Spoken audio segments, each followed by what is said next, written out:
Unified 911, anong matutulong namin sa'yo? Anya ti may tulong miken ka po. Anong may tatabang ko sa imo? Unsay akong ikatabang nimo? Ngini makadabang na misal ka no? Sa anumang wika o dialekto, may tulong na darating sa iyo.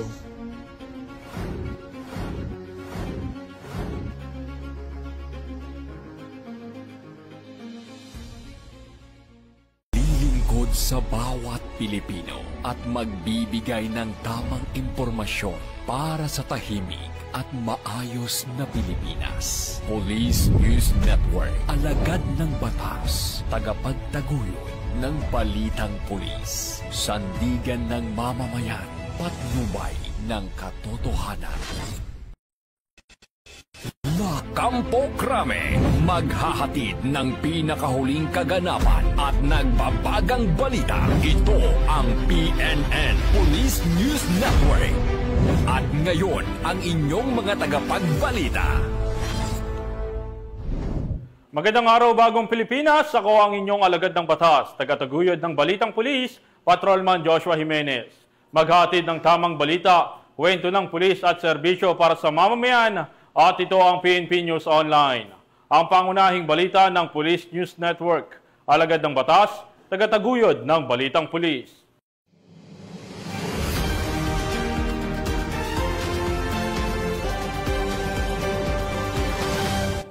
Ngayon ay araw ng Sabado at narito ang mga balitang nakalap ng ating mga PNN correspondents sa loob ng linggong ito.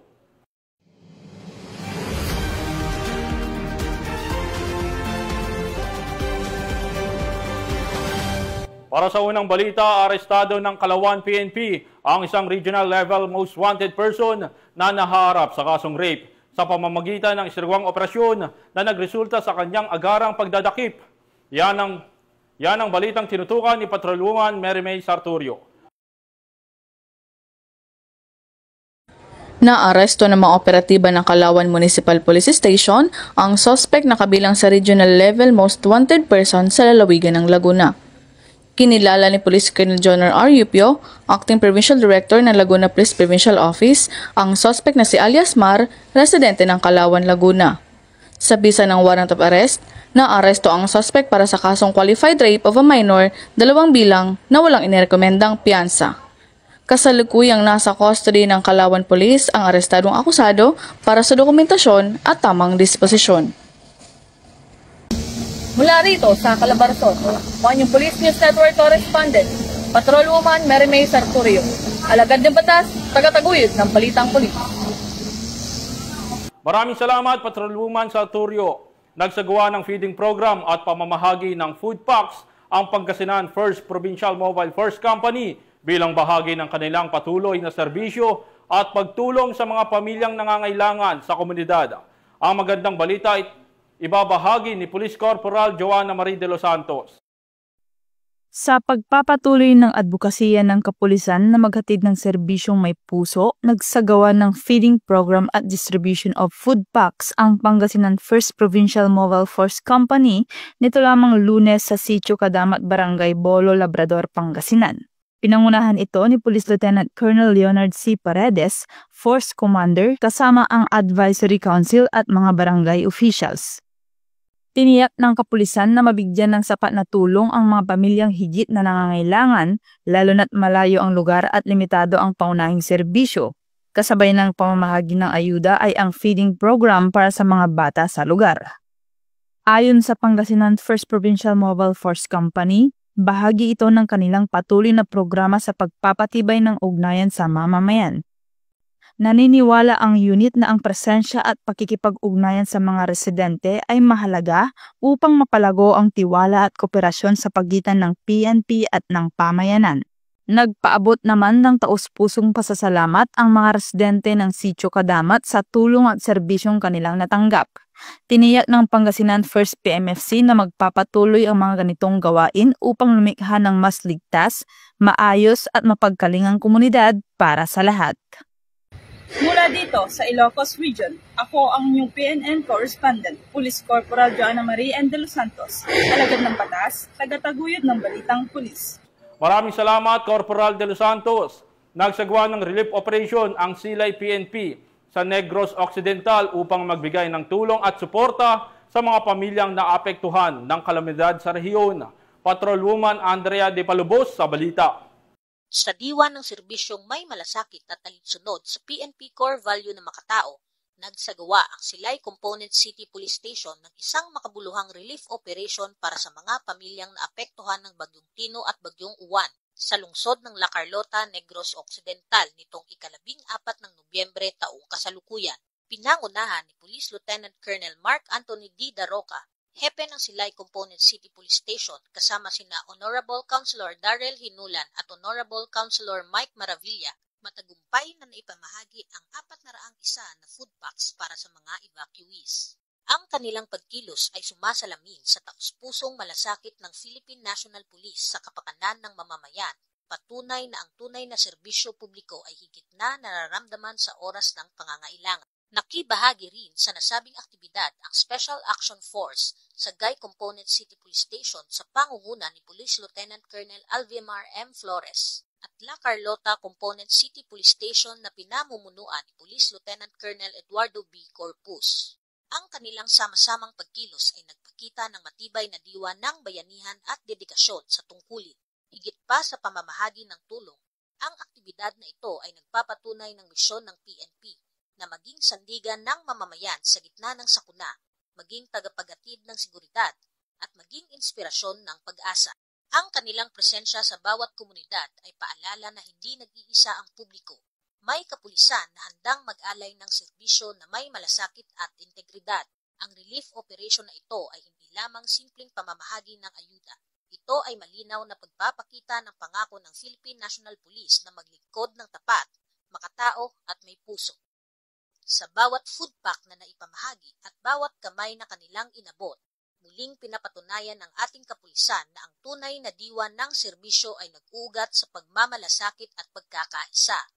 Sa bawat serbisyong may puso, mas lumalakas ang pag-asang kayang lagpasan ng sambayanan ang anumang pagsubok. Mula dito sa Western Visayas, ako ang inyong Police News Network Correspondent, Patrolwoman Andrea Dominic De Palubos, alagad na batas, tagataguyod na balitang pulis. Maraming salamat, Patrolwoman De Palubos. Tiniyak ng Police Regional Office 7 ang buong seguridad at suporta para sa isinagawang ICI Flood Control Inspection sa Cebu upang masiguro ang maayos at ligtas na pagpapatupad ng inspeksyon sa lugar. Ito ang balitang tinutukan ni Patrolwoman Flora May Asares. Matagumpay na naibigay ng Police Regional Office 7 sa pangunguna ni Regional Director Police Brigadier General Edrico A. Maranan ang komprehensibong security coverage para sa mga miyembro ng Independent Commission for Infrastructure o ICI sa kanilang inspeksyon sa mga flood control projects sa Cebu City, Mandaue City, Talisay City, Compostela at Liloan noong Nobyembre 16 ng taong kasalukuyan. Ang ICI Inspection Team ay pinangunahan ng Chair Justice Andres B. Reyes Jr. at partido nito kasama sina Special Advisor Police General Rodolfo S. Azurin Jr. retired at Police Lieutenant General Benjamin B. Magalong retired na nagsagawa ng on-site assessment sa mga priority flood control structures bilang bahagi ng patuloy na pagsusuri ng komisyon sa mga proyektong pang-infrastruktura sa buong rehiyon.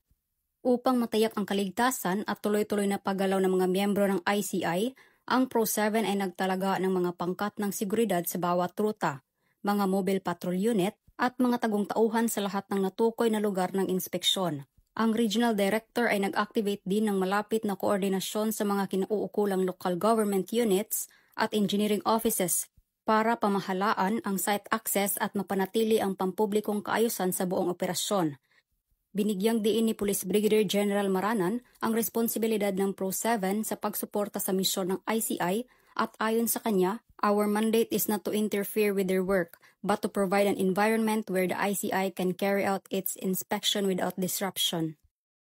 Mula dito sa Central Visayas, ako ay inyong Police News Network Correspondent, Patrolwoman Flora May Asares, alagad ng batas, tagataguyod ng balitang pulis. Maraming salamat, Flora May Asares. Sumuko ang miyembro ng BIFF, Bunggos Faction at Daula Islamiyah Hasan Group sa otoridad kasabay ng pagsuko ng mataas na kalibre ng baril bilang bahagi ng kampanya laban sa terorismo at para sa pagpapanatili ng kapayapaan sa rehiyon. Patrolwoman Leonora Gawang, ibalita mo. Sumuko ang 10 miyembro ng Bangsamoro Islamic Freedom Fighters Bungus Faction at Dawla Islamiyah Hasan Group, bitbit ang kanilang armas sa mga otoridad sa Barangay Kabingi, Datu Saudi Ampatuan, Maguindanao del Sur, nito lamang 17 ng Nobyembre taong kasalukuyan. Dumalo sa naturang aktibidad ang mga personahe ng Maguindanao del Sur PPO, Philippine Army at iba pang mga stakeholders. Hindi na pinangalanan ang mga naturang nagbalik loob sa pamahalaan para sa kanilang seguridad at agad na nakatanggap ng financial assistance at saku-sakong bigas bilang agarang tulong mula sa pamahalaan. Kasabay ng kanilang pagsuko ay ang pagsuko din ng kanilang iba't ibang kalibre ng matataas na armas.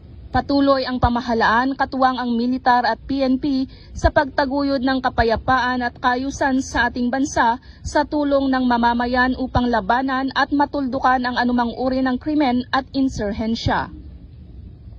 Mula rito sa rehiyon ng Bangsamoro, ako ang inyong Police News Network Correspondent, Patrolwoman Leonora Gawang, alagad ng batas, tagataguyod ng Balitang Pulis. Maraming salamat, Patrolwoman Gawang. 2 individual arestado ng PNP Isabela sa paglabag sa PD 705 at bribery, milyong halaga ng kahoy na sabat sa Cordon Isabela. Ang balitang ito ay babahagi ni Patrolwoman Jerilyn Colico.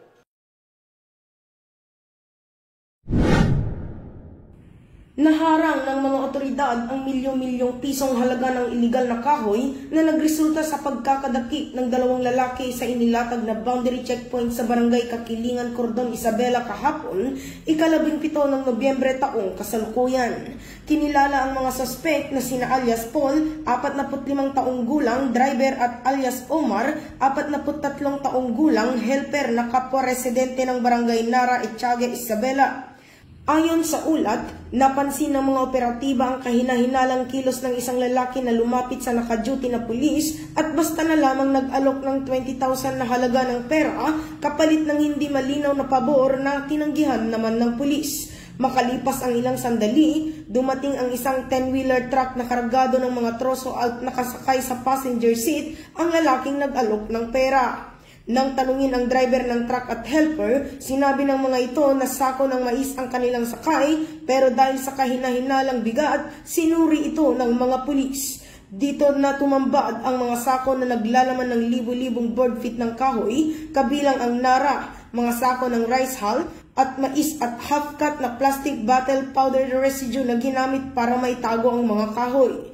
Tuluyan namang dinakip ang driver at helper dahil wala silang maipakitang kaukulang dokumento ng mga kargamento. Sa isinagawang inventaryo ng DNR personnel at barangay officials ng Barangay Kakilingan, umaabot sa humigit kumulang 8,000 board feet ng narawood o katumbas ng halagang 4 million pesos, isang 10-wheeler truck, 10 plastic na bote ng powder residue ang nakumpiska ng mga otoridad. Naharap ngayon ang mga suspect sa kasong paglabag sa PD 705 o Revised Forestry Code at bribery na isasampa sa pamamagitan ng inquest proceedings. Mula dito sa Lambak ng Cagayan, ako ang inyong Police News Network Correspondent, Patrolwoman Jerilyn Colico, alagad ng batas, tagataguyod ng Balitang Pulis. Maraming salamat, Patrolwoman Colico. Naaresto ng Las Piñas Police ang isang street-level individual at kasabwat matapos makuha ang hinihinalang shabu. Ang buong detalye ng balita tinutukan ni Patrolwoman Ivy Corporal. Arestado ang 2 lalaki sa sinagawang bypass operation ng mga tauhan ng Station Drug Enforcement Unit ng Las Piñas City Police Station bandang alas 6:30 ng gabi sa Niyog Dulo, Barangay Talon 5, Las Piñas City nitong Nobyembre 15 taong kasalukuyan. Kinilala ang mga sospek na sa alias Shaggy, 35 anyos, at kanyang kasama na sa alias Michael at parehong residente ng lugar. Nasamsam sa operasyon ang 3 heat sealed sachet na naglalaman ng 35.5 gramo ng hinihinalang shabu, isang pulang coin purse at 500 peso bill na ginamit bilang bypass money. Matapos ang medical na eksaminasyon, dinala ang mga sospek sa Las Piñas City Police Station Station Drug Enforcement Unit habang ang mga nakuhang ebidensya ay isinumiti sa Southern Police District Forensic Unit Crime Laboratory para sa pagsusuri. Ang mga sospek ay mahaharap sa kasong paglabag sa Section 5 at 11, Article 2 ng Republic Act 9165 o mas kilala bilang Comprehensive Dangerous Drug Act of 2002. Mula dito sa Camp Bagong Diwa, Bikutan, Taguig City, ako po ang inyong PNN correspondent, Patrolwoman Ivy Corporal, alagad ng batas, tagataguyod ng Balitang Pulis. Maraming salamat, Patrolwoman Corporal. At yan ang mabalitang nakalap ng ating PNN correspondents mula Luzon, Visayas at Mindanao sa loob ng linggong ito. Sa ngalan ng pamunuan ng Philippine National Police sa pangunguna ni Acting Chief PNP, Police Lieutenant General Jose Melencio Corpus Tartatis Jr. at sa pamumuno ni President Ferdinand Bongbong Marcos Jr., kami ay maglilingkod sa bawat Pilipino at magbibigay ng tama at balanseng balita. Dahil dito sa bagong PNP, para sa bagong Pilipinas, serbisyong mabilis, tapat at nararamdaman. Mula rito sa tanggapan ng tagapag-ugnay ng Pambansang Pulisya, ako ang inyong alagad ng batas, tagataguyod ng Balitang Pulis, Patrolman Joshua Jimenez. Maghatid ng tamang balita, kwento ng pulis at serbisyo para sa mamamayan at ito ang PNP News Online, ang pangunahing balita ng Police News Network.